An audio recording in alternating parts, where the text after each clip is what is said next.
चित्रपट सृष्टीतून एक अशी धक्कादायक बातमी समोर आली आहे, जी ऐकून संपूर्ण बॉलिवूडसह मराठी चित्रपटप्रेमीही थरकावले आहेत.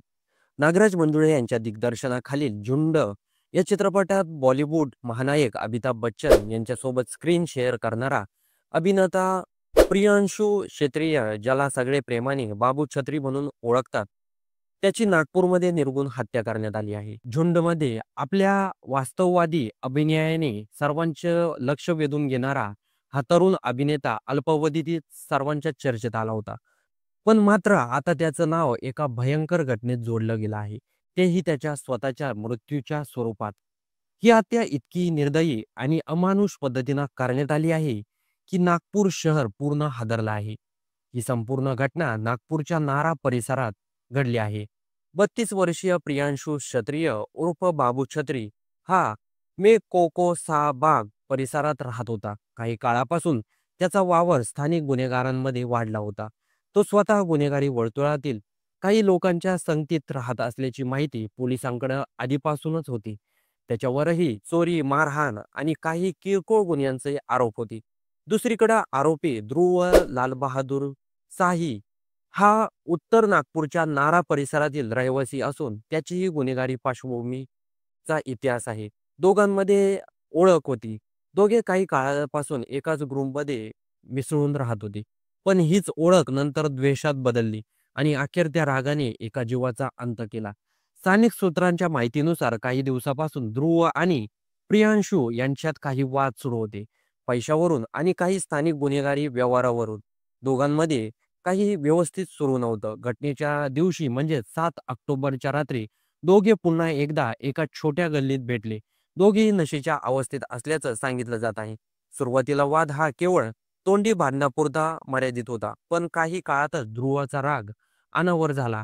या रागाच्या भरात ध्रुवने पियुषांचं तावा घेतला आणि त्याच्या दोन्ही हातापायावर वायरेने बांधले आणि त्यानंतर चाकूना सपासप वार करून त्याची निर्घृण हत्या केली. ही बातमी इतकी निर्दयी होती की तिची हत्या झाल्यानंतर हत्या इतकी क्रूर होती की घटनास्थळी रक्ताचा सडा पडला होता. आसपासच्या लोकांनी जोरजोरात आरडाओरड सुरू केली. ती आरडाओरड ऐकून तिकडं धावत गेले. जेव्हा ते पोहोचले तेव्हा प्रियांश अर्धनग्न अवस्थेत जमिनीवर गंभीर जखमी पडला होता. शरीरावर असंख्य चाकूना घाव घालण्यात आले होते. तातडीनं पोलिसांना कळवण्यात आलं. पोलिसांनी घटनास्थळी पोहोचताच त्वरित पियांशूला मिएव हॉस्पिटलमध्ये दाखल केलं. मात्र डॉक्टरांनी सांगितलं की त्याचा मृत्यू रुग्णालयात दाखल होण्याआधीच झाला होता. रक्तस्राव प्रचंड प्रमाणात झाल्याने शरीरावर असंख्य खोल जखमा असल्याने तो वाचू शकला नाही.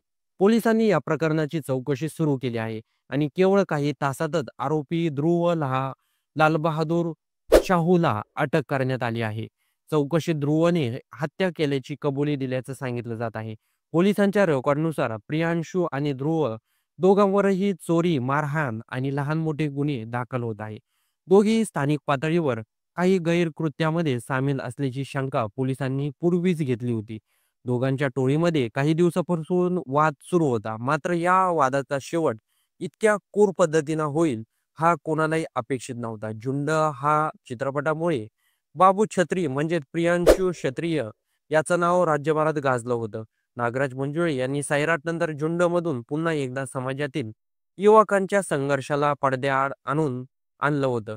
या चित्रपट अभिनेता अमिताभ बच्चन एक समाजसेवकाच्या भूमिकेत साकारली होती. तो झोपडपट्टीतील तरुणांना फुटबॉल टीममध्ये सामील करून समाजात सकारात्मक बदल घडवण्याचा प्रयत्न करतो. त्या टीममधील एका जिद्दी, बंडखोर पण हृदयाने चांगला असा तरुण म्हणजेच बाबू छत्री ही भूमिका त्यांनी साकारली होती. त्याच्या अभिनयात ती नैसर्गिकरित्या होती, जी प्रेक्षकांना थेट भिडली. नागराज मंजुळे यांनी स्थानिक कलाकारांना संधी दिली आणि त्यातून कलाकारांचा उदय झाला. पण दुर्दैवाने पडद्यावर समाजात बदल घडवणारा हा तरुण वास्तव आयुष्यात गुन्हेगाराच्या वाटेवर चालला आणि अखेर त्याचा शेवट हिंसेत झाला. या घटनेनंतर नागपूरमधील नारा आणि मेकोका बाग परिसरात तणाव निर्माण झाला आहे. दोन्ही ग्रुपमधील लोकांनी एकमेकांवर आरोप सुरू केले आहेत. पोलिसांनी परिस्थिती नियंत्रणात ठेवण्यासाठी परिसरात पोलीस बंदोबस्त वाढवला आहे. नागपूर शहर पोलीस आयुक्तांनी स्वतः या प्रकरणाला तपास हाती घेतला आहे. तर या संपूर्ण प्रकरणाबद्दल तुमचं काही मत असेल तर कमेंट बॉक्समध्ये नक्की नोंदवून जा.